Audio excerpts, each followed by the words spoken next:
नमस्कार दोस्तों, मैं पायल आपका स्वागत करती हूँ हमारे चैनल पर, जहां आपको कोरोना वायरस और कोरोना वैक्सीन से जुड़ी हर खबर सबसे पहले मिलती है। जी हाँ, इसी के साथ हम आज आपको बताने जा रहे हैं कोरोना और कोरोना वैक्सीन से जुड़ी 5 बड़ी खबरें, क्योंकि कोरोना वायरस ने पूरी दुनिया में भयंकर कहर मचाया हुआ है। उसी बीच नए स्ट्रेन ने आकर हालत और नाजुक कर दी है। इसी बीच कुछ अच्छी और कुछ बेहद डराने वाली खबरें आज दिन भर बनी रही। चलिए तो बढ़ते हैं पहली खबर की ओर। भारत में पिछले 24 घंटों में 56,211 नए कोरोना केस, 271 लोगों की हुई मौत। दोस्तों, देश में कोरोना वायरस का कहर लगातार बढ़ रहा है, लेकिन मंगलवार को नए कोविड केसों के आंकड़ों में 17.36% की गिरावट दर्ज की गई और स्वास्थ्य मंत्रालय द्वारा जारी आंकड़ों के मुताबिक भारत में कुल कोविड-19 मरीजों का आंकड़ा 1,20,95,855 पहुंच गया है, क्योंकि पिछले 24 घंटों के दौरान संक्रमण के 56,211 नए केस सामने आए हैं। पिछले 24 घंटों के दौरान भारत भर में 271 कोरोना मरीजों की मौत भी हुई है, जिन्हें मिलाकर देश में कोविड-19 की वजह से जान गंवाने वालों की तादाद 1,62,114 हो गई है। आंकड़ों के मुताबिक पिछले 24 घंटों में 37,028 लोग कोरोना संक्रमण से मुक्त हुए हैं। अब तक देश भर में इस महामारी की चपेट में आने के बाद 1,13,93,021 लोग स्वस्थ हो चुके हैं। देश में फिलहाल सक्रिय मरीजों की तादाद 5,40,720 है। पाकिस्तान में आंशिक लॉकडाउन लागू किया गया। इस्लामाबाद 29 मार्च पाकिस्तान के अधिकारियों ने कोरोना वायरस संक्रमण की दर तेजी से बढ़ने और इसके 11% के पार पहुंचने के बाद राजधानी इस्लामाबाद तथा देश के अन्य अति संवेदनशील इलाकों में सोमवार को आंशिक लॉकडाउन लागू कर दिया।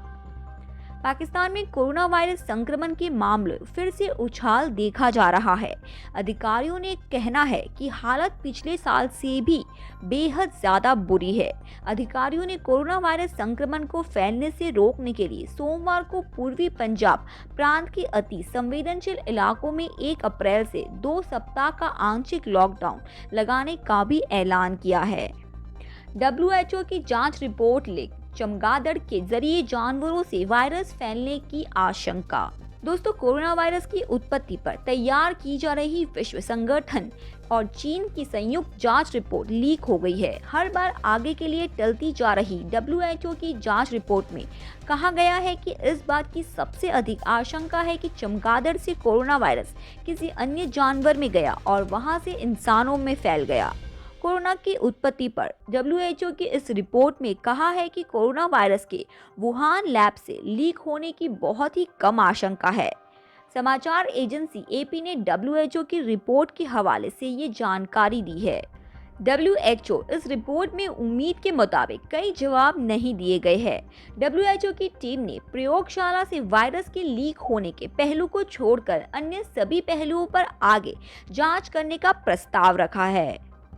महाराष्ट्र में लगेगा लॉकडाउन, कोरोना को लेकर हुई बैठक में CM उद्धव ने दिए संकेत।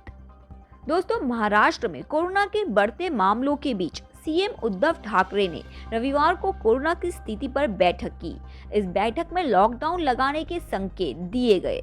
CM ने अधिकारियों से लॉकडाउन का रोड मैप तैयार करने को कहा। महाराष्ट्र में कोरोना को लेकर बुलाई गई इस बैठक में केस बढ़ने पर ज्यादा मौतें होने की भी आशंका जताई गई। कोरोना के केस बढ़ने के कारण स्वास्थ्य सुविधाएं कम पड़ने लगी है। ऐसे में सरकार ने मीटिंग में फैसला लिया है कि सभी नियमों का कड़ाई से पालन हो। अगर फिर भी लोग नहीं मानते हैं तो लॉकडाउन के लिए रोड मैप तैयार करें। महाराष्ट्र सरकार ने मंत्रालय सहित सभी सरकारी दफ्तरों में विजिटर्स की भी रोक लगा दी है। ये रोक अगले आदेश तक जारी रहेगी। डॉक्टर रेड्डीज लैब का दावा, अगले कुछ हफ्तों में भारत को मिल सकती है कोरोना की तीसरी वैक्सीन। दोस्तों, भारत में फिलहाल कोरोना की 2 ही वैक्सीन का इस्तेमाल हो रहा है, कोविशील्ड और कोवैक्सीन, और अब माना जा रहा है कि देश को जल्द ही एक और वैक्सीन मिल जाएगी। हैदराबाद की मशहूर pharma company doctor Reddy's laboratory को उम्मीद है कि रूस की कोरोना वैक्सीन स्पुतनिक वी को अगले कुछ हफ्ते में भारतीय औषधि नियामकों की मंजूरी मिल जाएगी। ये जानकारी कंपनी के एक अधिकारी ने दी है। दरअसल डॉक्टर रेड्डीज लैब ने स्पुतनिक वी टीके को भारत में लाने के लिए रशियन डायरेक्ट इन्वेस्टमेंट फंड के साथ करार किया है। रविवार शाम को एक वेबिनार के दौरान अपने विचार रखते हुए डॉक्टर रेड्डीज लैब के सीईओ ईपीआई और सर्विसेज दीपक सापरा ने कहा, हमें अगले कुछ हफ्तों में मंजूरी मिलने की उम्मीद है। ये 2 खुराक वाली वैक्सीन होगी। पहली खुराक लेने के बाद दूसरी खुराक 21वें दिन लेनी होगी और टीका लेने की 28वें और 42वें दिन के बीच इम्यूनिटी यानी प्रतिरोधक क्षमता विकसित हो जाएगी। तो दोस्तों, ये थी कोरोना वायरस और कोरोना वैक्सीन पर आज की 5 बड़ी खबरें। यदि आपको न्यूज़ अच्छी लगी हो तो वीडियो लाइक करें और अपने विचार हमें कमेंट पर लिख कर बताएं और चैनल को सब्सक्राइब करना मत भूलना। और ऐसे ही कोरोना और कोरोना वैक्सीन से जुड़ी अन्य खबरों के लिए आप हमारे चैनल को जाकर देख सकते हैं। धन्यवाद।